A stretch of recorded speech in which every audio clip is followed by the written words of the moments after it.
स्नेहलता स्नेहलता शर्मा। हाँ, yes sir.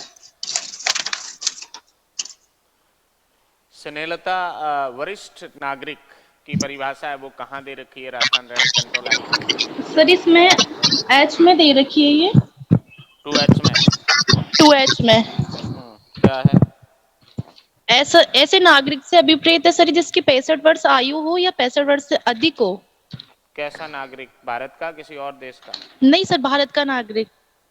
Bharat नहीं का सर, भारत ऐसा का नागरिक नागरिक। जिसकी आयु 65 साल या अधिक हो। ठीक है। हाँ। Yes, Mamta Soni. Yes sir. Mamta, अधिकरण, ट्रिब्यूनल की क्या परिभाषा है इस सेक्शन 2 के अंतर्गत? अपील न्यायाधिकरण बी, धारा 19 के अधीन गठित अपील न्यायाधिकरण अभिप्रेरित 2G। है। जी जी सर, धारा 13 के अधीन गठित न्यायाधिकरण से अभिप्रेरित है। किराया अधिकरण का मतलब रेंट ट्रिब्यूनल का मतलब क्या है? जो सेक्शन 13 में कॉन्स्टिट्यूट ट्रिब्यूनल। ओके। जी सर। अधिकरण नहीं, वो किराया अधिकरण। जी sir. Yes yes yes. Seema Shekhar. जी sir, good evening sir. Very good evening. Seema, ये जो राजस्थान किराया नियंत्रण अधिनियम है, ये जी सर। राजस्थान में इसका विस्तार कहाँ तक है? सर सभी जिला मुख्यालय के जो नगर पालिका क्षेत्र है उन पर है। ओके। और उनके अलावा जिला मुख्यालय से भिन्न स्थान पर स्थित जो नगर पालिका क्षेत्र है, क्या उन पर जो भी उनसे विस्तार हो सकता है इसका? राज्य सरकार, हाँ सर, अधिसूचना द्वारा जारी कर सकता है उन पर। राज्य सरकार द्वारा शासकीय राजपत्र में अधिसूचना जारी करके यदि निर्देश दिए जाए तो अन्य जी सर। जो नगरपालिक क्षेत्र है उन पर भी विस्तार हो सकता है। जी सर। ठीक है। Yes, Anushka Anushka Singh. Yes, sir. Hello. हाँ जी अनुष्का, वीडियो ऑन नहीं हुआ आपका? सर अभी मेरे पास बैरेक्ट नहीं है ना, तो फोन में कोई ही बात ओपन नहीं। था वो भी। What is the purpose to enact the Rajasthan rent control act? Sir I might have missed that yesterday. Okay. Yes, Akshay Tambi. Yes, sir. Yes sir. Sir तो बताऊं? यस, बताता हूँ। Akshay, what is the purpose और object to pass the Rajasthan rent control act? To control rent of premises, to make law for eviction of premises, and to let out premises and any incidental matters thereto in the state of Rajasthan. Yes yes.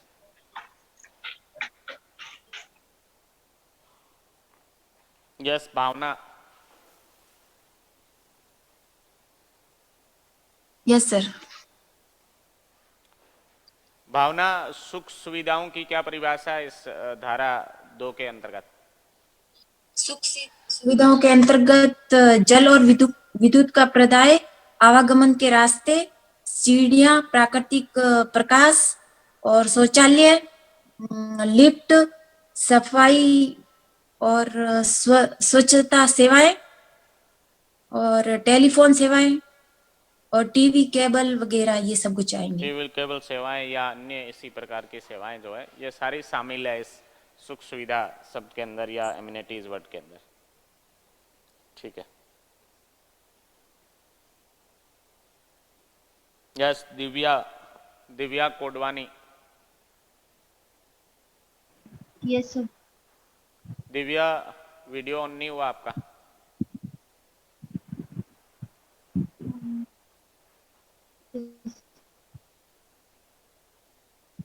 Yes. Divya, what is the definition of the landlord?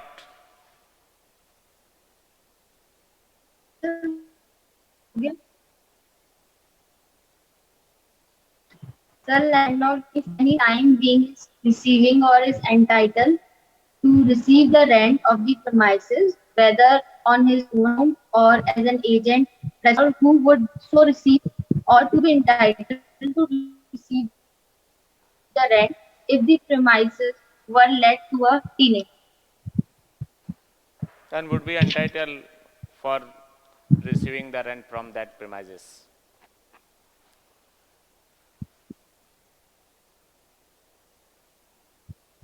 Yes. Yes, Mr. Man Prakash.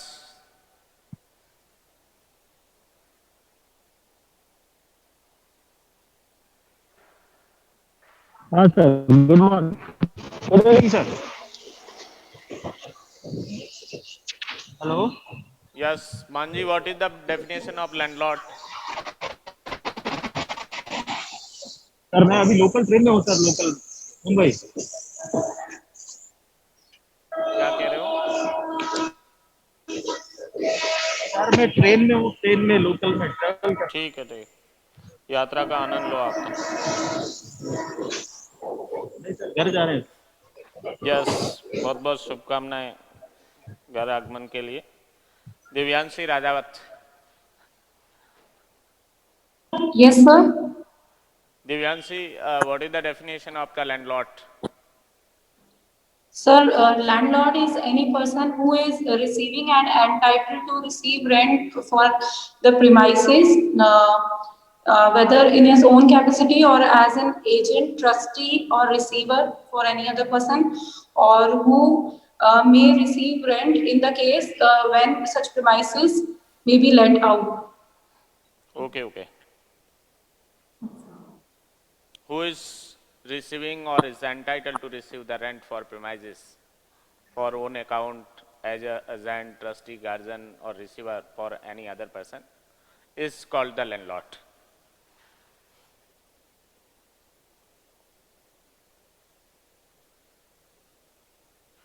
Yes, Manisha Kumar, Bikaner. हाँ जी sir, good evening sir. हाँ जी, मनीषा, ये जो राजस्थान किराया नियंत्रण अधिनियम है, इसमें कोई संशोधन भी हुआ है क्या अभी हाल ही के वर्षों में? सर 2017 में संशोधन हुए ना। क्या हुआ है संशोधन? कौन कौन सर, से नए सेक्शन ऐड हुए हैं, कौन से चैप्टर नए ऐड किए गए हैं और कौन से एग्जिस्टिंग सेक्शन हैं जिनमें संशोधन हुआ है? एक तो सर सेक्शन 21A ऐड हुआ है। कौन सा? 21A और 21A, और सर चैप्टर ऐड हुए हैं 5A 5B।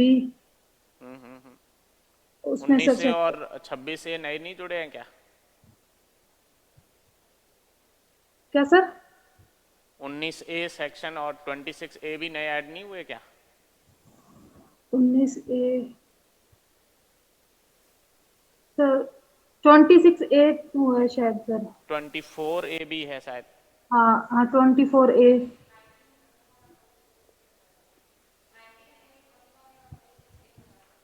हाँ हाँ, एक 24A भी नजर आया, तब देखेंगे, अभी पढ़ेंगे तब। 23 और 24 के बाद 24A भी था शायद, वो मिसिंग रह गया होगा बताने में। उसमें कुछ ट्रिब्यूनल्स की पावर है, रेंट ट्रिब्यूनल की, वो कंटिन्यू रहेगी ऐसा कुछ है। जी सर, लंबित कार्यवाहियों का निपटारा होगा। 2017। यस, तो आपने बताया कि चैप्टर 5A नया ऐड हुआ है, चैप्टर 5B नया ऐड हुआ है, कुछ सेक्शंस नए ऐड हुए हैं 19 से 21 से 24 से 26 से एटसेट्रा। और शेड्यूल भी कोई नई ऐड हुई है क्या? सर वो डी शेड्यूल, अनुसूची डी भी नई ऐड हुई है, ठीक है। Yes, mister Vikram Singh. Yes sir, good evening. हाँ जी विक्रम सिंह। हाँ जी sir. Vikram Singh, what provided under section 4 of the Rajasthan Rent Control Act regarding the rent amount? Sir section 3 तक देखा है सर। Yes. सर सेक्शन 3 तक देखा है। सेक्शन 3 तक देखा है सर, उससे आगे नहीं देख पाया 4 सर। नहीं देखा आपने? 4-5 नहीं देखा है सर। अब देख के बताओ एक बार क्या है उसमें section 4।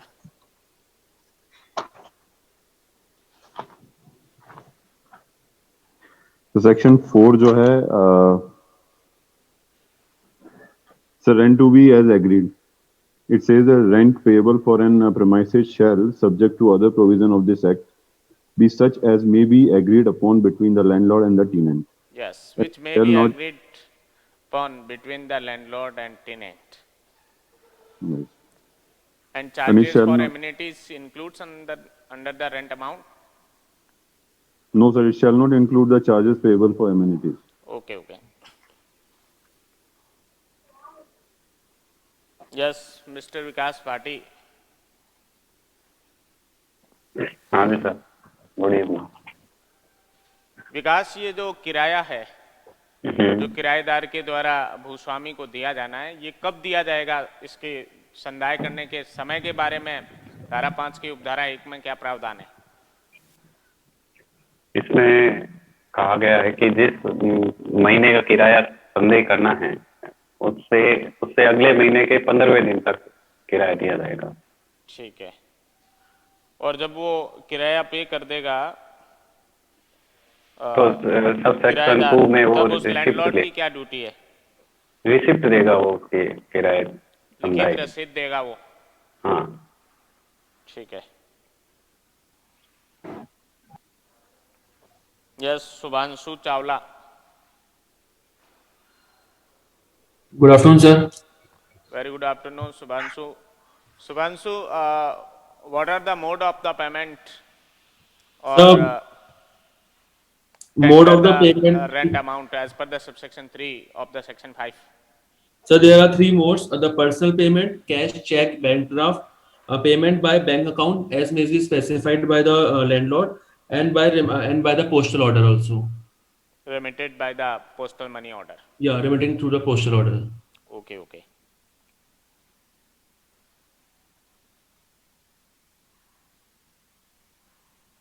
Yes, Lakshya Bhardwaj.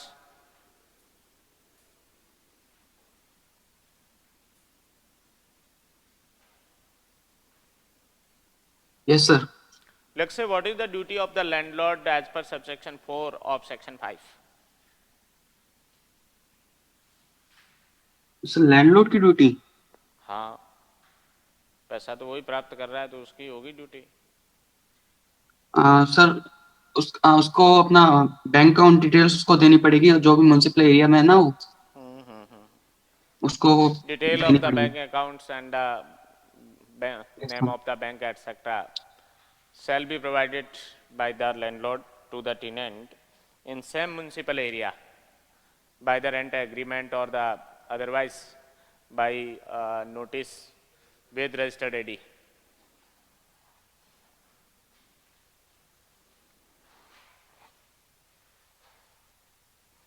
Yes, Savina Rathod. Yes, sir. Good evening, sir. Savina, upon which premises the provision of the chapter 2 and chapter 3 are not applicable? Sir, is given under section 3 and premises which are belonging to or let out by central government or state government, and premises which are belonging to or let out by any body corporate which is constituted under Rajasthan Act and Central Act or State Act? yes, sir.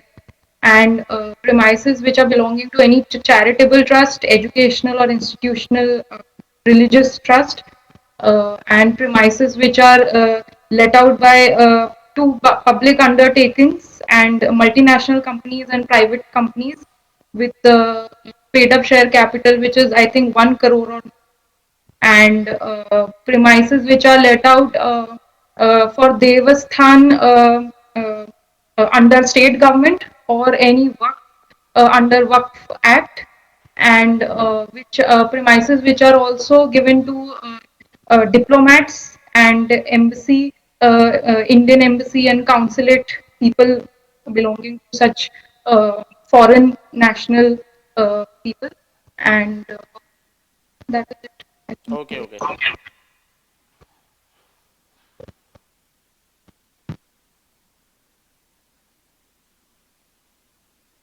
Yes Seema Solanki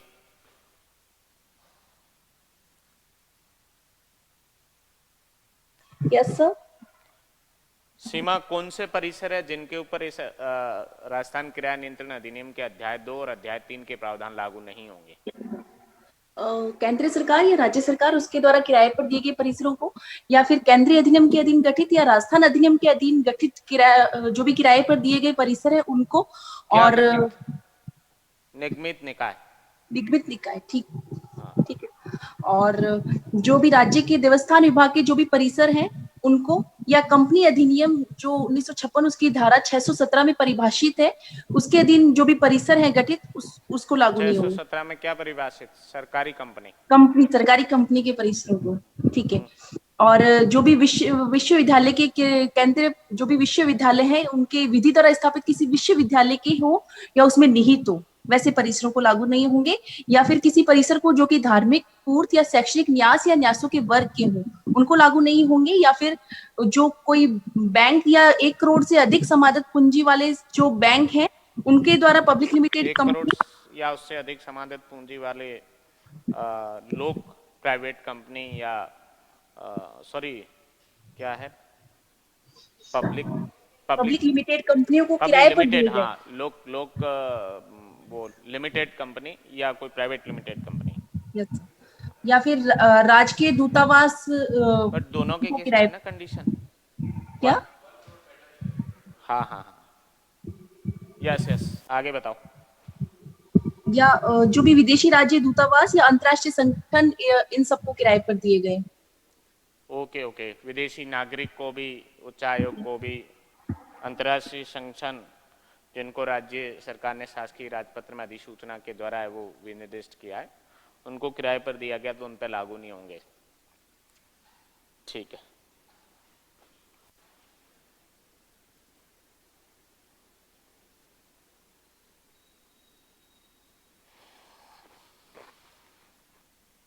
yes Tarachand.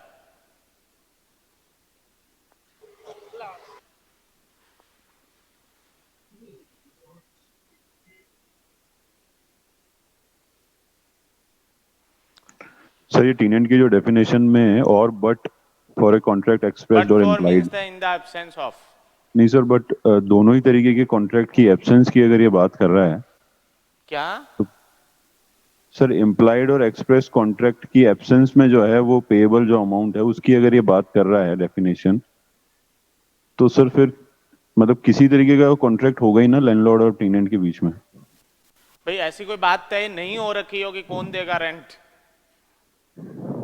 या कौन rent प्राप्त करेगा, ऐसी कुछ बात नहीं दे रखी है। तो ऐसी कंडीशन में जो रेंट है वो प्राप्त कर रहा है उस एम्प्लॉयड और एक्सप्रेस कॉन्ट्रैक्ट के एब्सेंस के अंदर या प्राप्त करने के लिए जो हकदार है वो लैंडलॉर्ड है और जो पे करने के लिए रेस्पॉन्सिबल है वो टेनेंट है।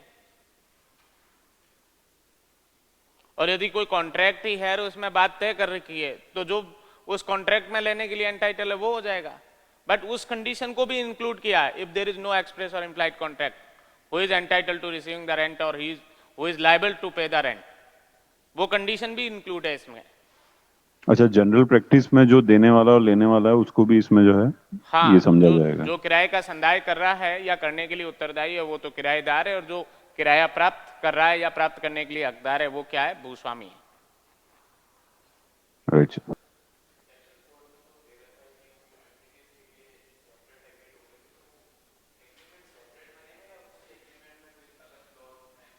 वो एक पैरा आएगा एग्रीमेंट के अंदर कि साहब जो चार्जेज होंगे, ये बिजली के बिल है या पानी के जो बिल है वगैरह है, ये टीवी वगैरह का आप यूज करेंगे, और भी कोई वो सफाई कर्मचारी वगैरह रखा है, इसका आपको अतिरिक्त चार्ज देना होगा, एडिशनल वो चार्ज देने पड़ेंगे, ऐसा पैरा रहता है उसके।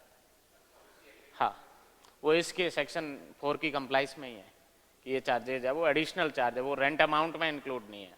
मान लो है वो 5,000 रुपये किराया है, फिर 500 रुपये बिजली का बिल आ रहा है, वो क्योंकि वो कम ज़्यादा हो सकता है, वो यूज लेने पे डिपेंड है। एक का तो एक बाल्टी से काम चल जाता है और एक टंकी से भी नहीं चले, तो वो बराबर नहीं हो सकता। एक खाली है वो ट्यूबलाइट जलाता है, एक ट्यूबलाइट के साथ वॉशिंग मशीन भी है, एसी भी लगा रखा है, और भी फ्रिज भी है, और बहुत सारे उसने वो लगा रखे हैं ऐसे है वो इंस्ट्रूमेंट जिसमें है वो बहुत सारा है वो लाइट का कंजम्पशन है, तो वो फिक्स नहीं किया जा सकता। तो ये यूज पर डिपेंड है, तो इसलिए उसको है वो लेजिस्लेचर का भी ऑब्जेक्ट है कि इसको अलग रखा जाए इस चार्जेस को। तारा,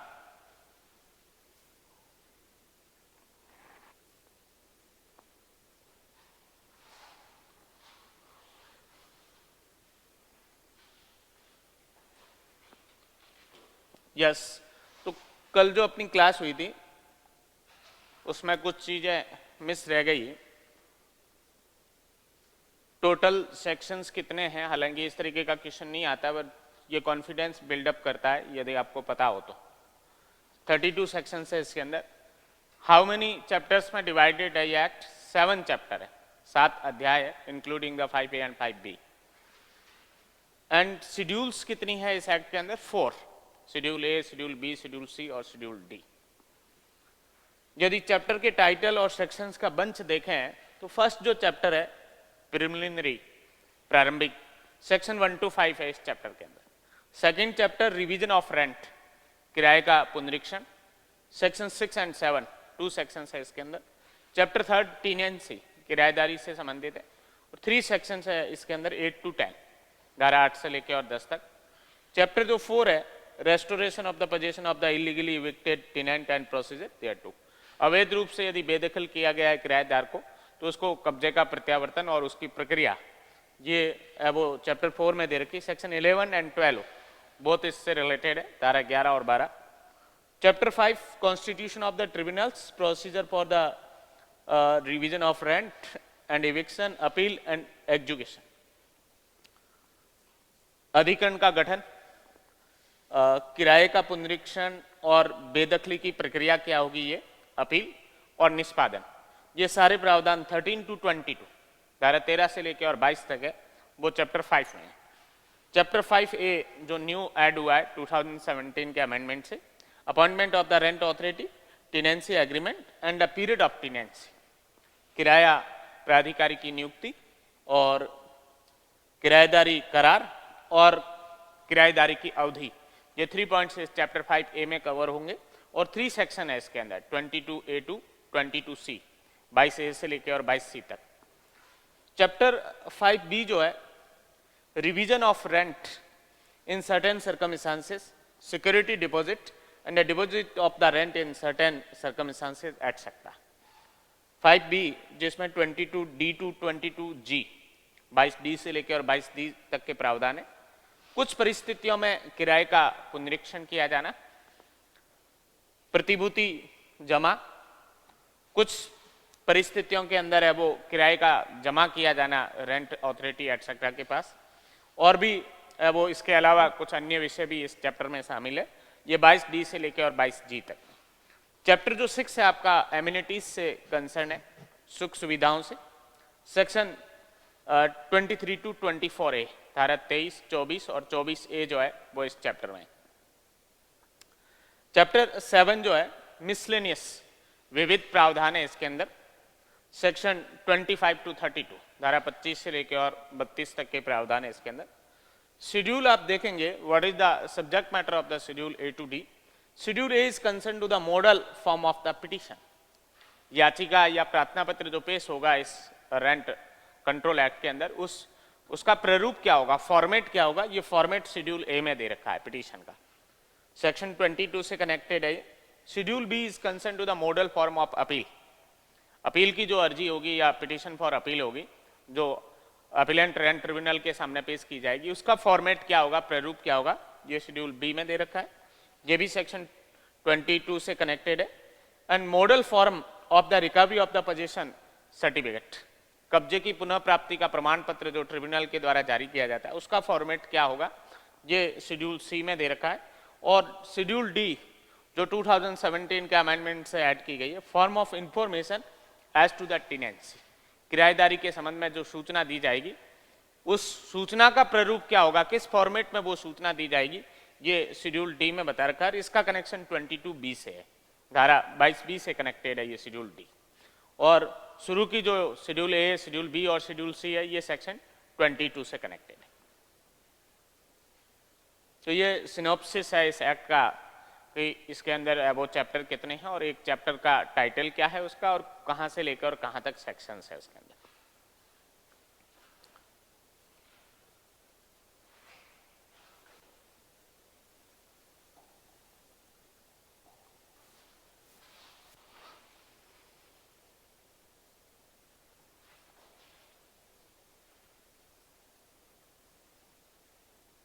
हिंदी में भी आप देखेंगे तो वही बात रिपीट की गई है जो इंग्लिश में आपने डिस्कस की।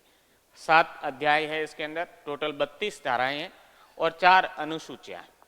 अध्याय फर्स्ट प्रारंभिक है, धारा 1 से 5। अध्याय 2 किराए का पुनरीक्षण है, धारा 6 और 7। अध्याय 3 किराएदारी से संबंधित है, धारा 8 से 10। अध्याय 4 अवैध रूप से बेदखल किए गए किराएदार को कब्जे का प्रत्यावर्तन और उसकी प्रक्रिया, धारा 11 और 12। अध्याय 5 अधिकरण का गठन, किराए के पुनरीक्षण एवं बेदखली की प्रक्रिया, अपील और निष्पादन, धारा 13 से लेकर और 22 तक के प्रावधान है इसमें। 5A जो 2017 के अमेंडमेंट से इंसर्ट हुआ है, किराया प्राधिकारी की नियुक्ति, किराएदारी करार और किराएदारी की अवधि, ये 3 पॉइंट्स कवर होंगे इसमें। 22A, 22B and 22C 3 provision है इस चैप्टर 5A में। 5B कतिपय परिस्थितियों में किराए का पुनरीक्षण, प्रतिभूति जमा और कुछ परिस्थितियों में किराए का जमा किया जाना आदि, ये इसमें 4 पॉइंट्स कवर होंगे। 22B, 22B गलत लिखा है शायद इसमें, 22D, 22D से लेके और 22G तक है। डी के लिए जो भी घ आएगा इसमें, ख की जगह 22 घ, ड, च और छ, 4 सेक्शन है इसके अंदर, 22D, 22E, 22F और 22G। अध्याय 6 जो पहले से है इस संशोधन से पहले, ये 5A और 5B ये दोनों 2017 के संशोधन से नए ऐड हुए। सुख सुविधाएं, एमिनिटीज से रिलेटेड प्रोविजन है वो 23 और 24 में दे रखा था, एक सेक्शन और ऐड हुआ है 24A। 23 से लेकर और 24A तक के प्रावधान है अभी इसके अंदर। और लास्ट जो चैप्टर है आपका चैप्टर 7 जिसमें मिसलेनियस प्रोविजन है, विविध या प्रकीर्ण प्रावधान, सेक्शन 25 से 32 तक। ये क्लासिफिकेशन है आपका चैप्टर वाइज, कौन से चैप्टर का टाइटल क्या है और उसमें कहां से लेकर कहां तक सेक्शन आपको देखने हैं। शेड्यूल ए जैसा डिस्कस किया कि इसमें अर्जी का प्रारूप है, धारा 22 से कनेक्शन है इसका। शेड्यूल बी में अपील की याचिका या अपील का प्रारूप है, यह भी धारा 22 से संबंधित है। शेड्यूल सी कब्जे की पुनः प्राप्ति ये प्रमाण पत्र का प्रारूप है इसके अंदर, यह भी धारा 22 से कंसर्न है। और शेड्यूल डी जो 2017 के संशोधन से ऐड हुई है, इसमें किराएदारी की सूचना का प्रारूप है और ये 22B से